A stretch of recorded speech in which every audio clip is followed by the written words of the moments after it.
e vim para falar de um tema muito importante hoje, que é a reforma da Previdência.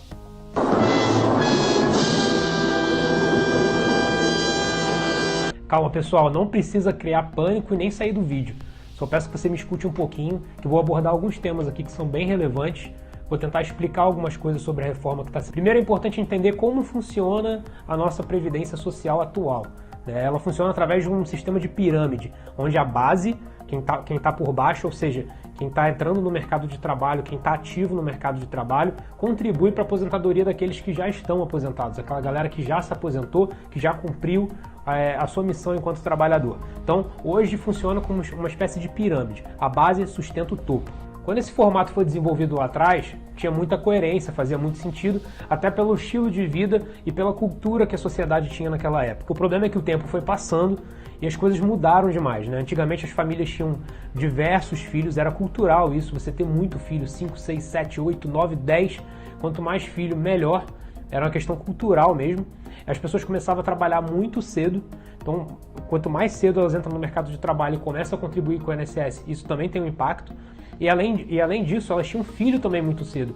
Então uma pessoa, por exemplo, aos 20, 22 anos, ela já estava pensando em ter filho, já tinha filho, e era uma coisa muito comum na época. Coisa que hoje em dia não funciona mais assim.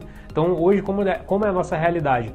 Temos casais que nem sequer têm filhos, temos casais que têm 1, 2 no máximo. A média da taxa de natalidade hoje da população brasileira são de 2 filhos por mãe, e antigamente eram 5. Quando eu me refiro a antigamente, a gente está falando da década de 80, não é tanto tempo atrás assim. Então, além de ter menos filhos, as pessoas estão tendo filhos mais tarde, tentar fazer um pouco mais a carreira profissional, tentar se envolver um pouco mais com o trabalho durante esse período, para depois pensar em ter filho e dar sequência nesse projeto de crescimento familiar.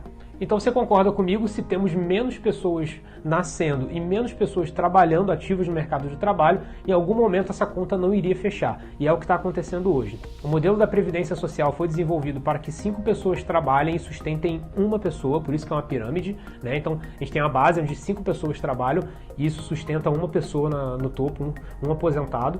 O problema é, cadê essas pessoas da base sustentando o topo se tem pouca gente nascendo e pouca gente trabalhando para sustentar esses aposentados? Então a gente tem o que está acontecendo cada vez mais. Essa pirâmide está funilando, antes ela era assim e ela está fazendo isso.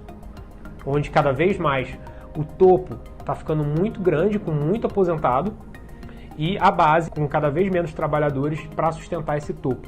E a gente ainda tem um agravante nisso tudo, que é o desemprego. Então está aí com aproximadamente 12 milhões de desempregados, já tivemos uma situação pior no período Dilma, mas a gente está com aproximadamente 12 milhões de desempregados, onde todos esses desempregados não estão contribuindo com o INSS, ou pelo menos a grande maioria não está contribuindo com o INSS, o que acaba dando um descasamento e acaba atrapalhando a matemática desse processo. E então você me pergunta, pô, Rafael, mas como é que a gente resolve então isso, já que o formato é errado, né? Esse formato de repartição, que é através de pirâmide, é um formato errado. Bom, aí que entra a questão da capitalização, que é a proposta do Paulo Guedes, que é o que a gente entende também como mais viável. Então a proposta de capitalização, ela diz o seguinte: ao invés de você trabalhar para sustentar quem está aposentado agora, vivendo a aposentadoria, você vai trabalhar para contribuir pela sua aposentadoria no futuro. E isso sim seria o certo, porque aí você vai trabalhar e vai juntar proporcional àquilo que você quer ter de riquezas lá na frente para poder sustentar a sua aposentadoria. Então, se eu quero ter uma aposentadoria mais tranquila, se eu quero realmente receber mais benefício quando estiver aposentado, o que eu vou ter que fazer? Trabalhar mais e colaborar mais durante minha trajetória profissional, para que eu possa juntar o maior número de riquezas possível e alcançar esse meu objetivo. Se eu não trabalhar tanto assim, ou se eu não conseguir juntar tanto assim durante esse período, provavelmente eu vou ter uma aposentadoria inferior lá na frente. Então fica justo, você passa a não depender de mais ninguém a não ser de você mesmo, e o Estado faria a gestão desse patrimônio para você. Então o modelo de capitalização é diferente de repartição por isso. Capitalização você trabalha para juntar a sua própria aposentadoria, e a repartição você trabalha para pagar a aposentadoria de quem está aposentado hoje. Que a gente já entendeu como funciona mais ou menos a Previdência, e já entendemos que o formato de pirâmide é um formato que não condiz mais com a nossa realidade e que isso precisa ser alterado, precisa ser reformado. ou seja, passar por alterações. Agora vamos falar sobre algumas fake news e alguns mitos, né, que rolam sobre a reforma da Previdência e que são muito importantes a gente esclarecer para que não haja uma posição, de repente, contrária por parte de algumas pessoas de forma incorreta. Primeira coisa que eu queria falar é sobre um mito que algumas pessoas colocam, principalmente a ala da esquerda e principalmente também pessoas que são beneficiadas através do sistema atual de aposentadoria, associações, pessoas do alto poder público, e a narrativa deles é muito sólida em torno disso. Não existe déficit na Previdência. Mentira. É comprovado que existe déficit, está nas contas, o próprio Tribunal de Contas da União, o TCU, ele já fez esse levantamento, isso é amplamente divulgado, qualquer pessoa pode ter acesso, já deixa claro e evidencia que realmente aquelas pessoas que vêm com essa narrativa porque elas têm algum interesse por trás e elas estão sentindo que se isso for levado adiante, for aprovada essa reforma, elas vão perder benefícios. A gente vai falar um pouco mais sobre isso à frente, mas fato é, existe sim déficit da Previdência. O último déficit levantado, o mais atualizado agora de 2018, registra de 290 bilhões de déficit. O que isso quer dizer? De todo o dinheiro que entra do contribuinte do INSS, ele não é suficiente para repor, para pagar todas as aposentadorias que a gente tem, aposentadorias e pensões, né, que temos ativas. Isso causa um déficit, ou seja, um rombo de 290 bilhões. Esses 290 bilhões precisam ser pagos, afinal de contas, as pessoas que estão aposentadas precisam receber. Aposentados e pensionistas precisam receber. O dinheiro precisa sair de algum lugar. Ou seja, ele sai da União, o Estado Federal ele paga esse déficit, esse rombo, e deixa de investir em outras áreas que ele poderia estar investindo. Então, se existe um rombo de 290 bilhões em um determinado setor e ele precisa ser reposto, eu automaticamente deixo de investir em saúde, em educação, em segurança, infraestrutura e etc. Então a gente tem um problema muito sério, porque a gente acaba deixando de priorizar áreas que são realmente muito importantes. Isso explica muito porque o nosso país não consegue se desenvolver. Outra coisa que fala-se muito é que a reforma da Previdência vai prejudicar os mais pobres. Isso é uma mentira. Não tem como prejudicar os mais pobres, a intenção não é essa, muito pelo contrário, é diminuir a desigualdade que há entre as classes. Então hoje a gente tem o pobre contribuindo com um mínimo de 8% em cima do INSS, e esse mínimo passaria para 7,5%. E quem ganha mais, a classe mais privilegiada nesse sentido, que tem um maior poder aquisitivo, que atualmente contribui com 11%, deixaria de contribuir com 11% e passaria para 22%. Ou seja, quem ganha mais vai pagar por mais e quem ganha menos vai pagar por menos. Então, a intenção é diminuir essa desigualdade e não prejudicar o pobre. Isso é uma mentira. Ah, Rafael, mas se as empresas pagassem o que devem, a gente não precisaria fazer reforma da Previdência. Esse é um erro e é uma coisa que eu escuto muito por aí, né? O fato de ter empresas devendo atrapalharia nesse processo e se de repente se elas pagassem não seria necessário fazer reforma. Isso também é uma mentira. Então vamos lá. O total da dívida de empresas que devem ao INSS chega na casa de 500 bilhões mais ou menos. Tá?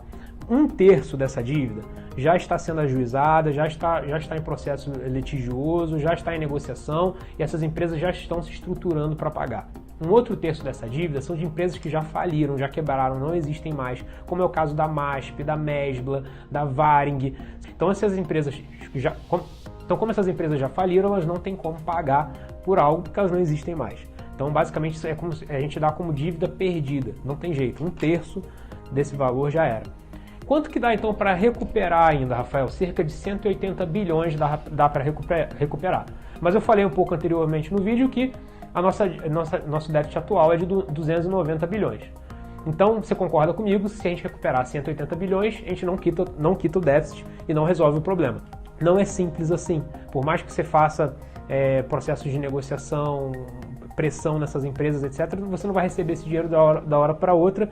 Esse é um processo muito gradativo, é um dinheiro que vai entrando aos poucos e não ajudaria a socorrer o problema. Além disso, não estamos falando de um problema pontual. Por exemplo, temos um déficit na Previdência de 290 bilhões e se a gente injetar esse dinheiro aqui dessa galera que está devendo, vai resolver isso daqui e não vai acontecer de novo. Não é isso. A gente está falando de um problema crônico, ou seja, todo ano o déficit na Previdência aumenta por N fatores, inclusive o demográfico que eu citei também mais cedo.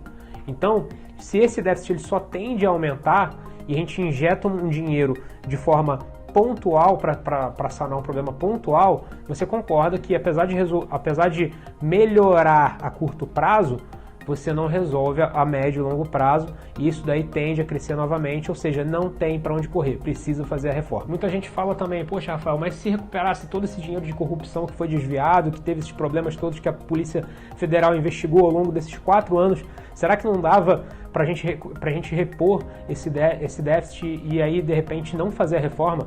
E a minha resposta é não. A Polícia Federal levantou que nesses últimos 4 anos, estima-se 48 bilhões que poderiam ser recuperados, trâmites todos de corrupção que estão sendo investigados. Agora, 48 bilhões fica de 1/5 da dívida do rombo que a gente tem com a Previdência. Ou seja, vai resolver? Só 20%? Resolve? Não vai resolver. Então, óbvio, temos que recuperar também, todo o dinheiro que entrar é bem-vindo e vai ajudar o país a crescer. Mas isso tira a responsabilidade de fazer a reforma? Não, não tira. Então a questão da corrupção também te já mata por aí. Temos que trabalhar em cima, temos que focar em recuperar esse dinheiro, mas não vai ser a grande solução. Vamos falar da idade mínima também. Bolsonaro está com um texto querendo colocar a idade mínima dos homens para 65 anos e das mulheres para 62. E muita gente questiona, pô, Rafael, mas por que tem que aumentar a idade mínima? Isso não é justo com as pessoas que ganham pouco, mas elas não vivem tanto assim, e etc e tal. Gente, todo mundo vai ter que se sacrificar um pouco, todo mundo, não tem jeito. E essa questão da idade mínima é muito importante e gira em torno do seguinte, questão da longevidade.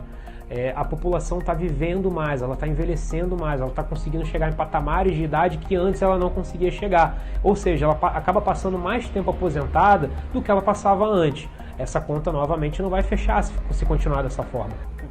Quando é feito o cálculo atuarial da Previdência, para poder chegar na idade ideal para se aposentar e etc., é levado em consideração a taxa de sobrevida e não a taxa de vida estimada, né?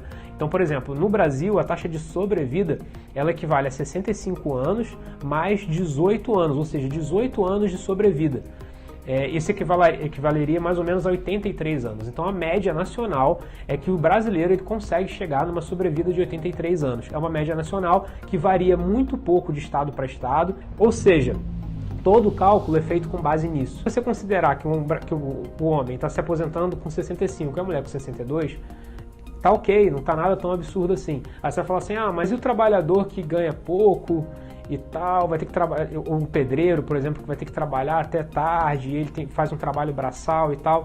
Gente, convenhamos, o pedreiro, em geral, ele não trabalha por carteira assinada, né? Ele faz um bico, ele faz algum trabalho por fora e tal, e ele já não contribui, ele já tem um problema de contribuição muito grande. Esse tipo de pessoa, ele naturalmente, mesmo no sistema atual, ele já tem uma dificuldade muito grande de se aposentar, né? Porque a gente vive nesse formato de pirâmide de repartição e ele não tem um acesso à carteira assinada muitas vezes. Então, vários segmentos da sociedade que não têm acesso à carteira assinada ou não contribuem com o INSS por fora, acabam tendo já um problema natural, que pode também ser resolvido, num segundo momento, através do projeto de capitalização, que é justamente para a pessoa poder contribuir desde sempre ali com a sua aposentadoria, sem depender de terceiros.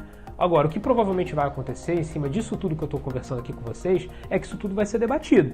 Vai ser colocado lá na votação, cada um vai levantar seu ponto, alguns ajustes vão acontecer. Então pode ser que a idade mínima acabe não fechando em 62 para as mulheres, pode ser que seja um pouco menos, 57. O próprio Bolsonaro sinalizou que isso daí era possível de acontecer. Então alguns ajustes vão acontecer não só em relação à idade mínima, mas em relação a outras pautas que fazem parte desse texto.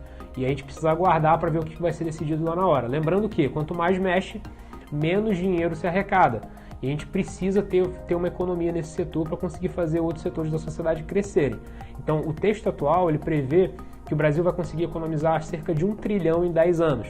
Se mexer muito, se desidratar muito esse texto, provavelmente a gente não vai conseguir chegar em números tão satisfatórios assim. Então, tudo precisa ser feito com muito cuidado, com muita racionalidade e através de análises sérias. Não adianta o deputado chegar lá sem conhecer o texto, começar a esbravejar um monte de narrativa lá que não faz o menor sentido, sem ter lido. Isso vai acontecer. Vão ter pessoas que não vão ter lido o texto direito, que vão chegar lá com ideologia já montada, pronta, de oposição. Os deputados vão precisar ler o texto, estudar o tema, para aí sim poder votar. Os pontos citados no texto da Previdência, eles são importantes. Não quer dizer que eu concorde 100% com todos, alguns acho que precisam de ajuste e precisam ser mais desenvolvidos, mais conversados, mas todos os pontos são importantes de certa forma. Eu acho que o mais importante de todos é o que diz respeito a corte de privilégio na aposentadoria do alto escalão dos servidores públicos. Esse daí é muito importante, precisa ser amplamente debatido e não pode ficar de fora dessa reforma em hipótese alguma. Então a gente tem um alto escalão que envolve poder legislativo, executivo, judiciário, a gente tem os políticos, os juízes, etc. E todos eles se aposentam com fortunas, que eles já recebem hoje, né, como salário. Então eles se aposentam na integralidade e continuam tendo a vida de marajá que eles têm. O problema todo é o seguinte, a gente paga por isso e acaba criando uma desigualdade, um rombo enorme. Então, qual que é a proposta do governo? Então, é transformar todas as pessoas que recebem aposentadoria especial em pessoas que seguem o regime do INSS normal e vão se aposentar no máximo com teto. Justo, todo mundo vai se aposentar no máximo com teto. Não importa se você é político, se você é um cidadão comum. Todo mundo se aposenta com teto. Então, eu acho que essa é a parte principal da reforma. É onde vai diminuir demais essa questão da desigualdade e vai, de fato, resolver estancar uma sangria enorme que a gente tem dentro desse déficit da Previdência. É isso aí, galera. Eu vou ficando por aqui. Se você gostou do vídeo, compartilha, comenta, curte, manda para os amigos e vamos fazer esse movimento crescer, porque é muito importante que a gente foque na reforma da Previdência. Ela é estruturante, ela vai arrumar todo o nosso orçamento. Isso vai possibilitar que a gente consiga investir em outros âmbitos da sociedade. Sem isso, o Brasil não vai sair do fundo do poço, não vai sair pelos governos anteriores. Então, nada mais justo que a gente se resolva isso logo e coloque o Brasil no eixo. Então, o apoio de todos é fundamental. Forte abraço e até a próxima. Valeu!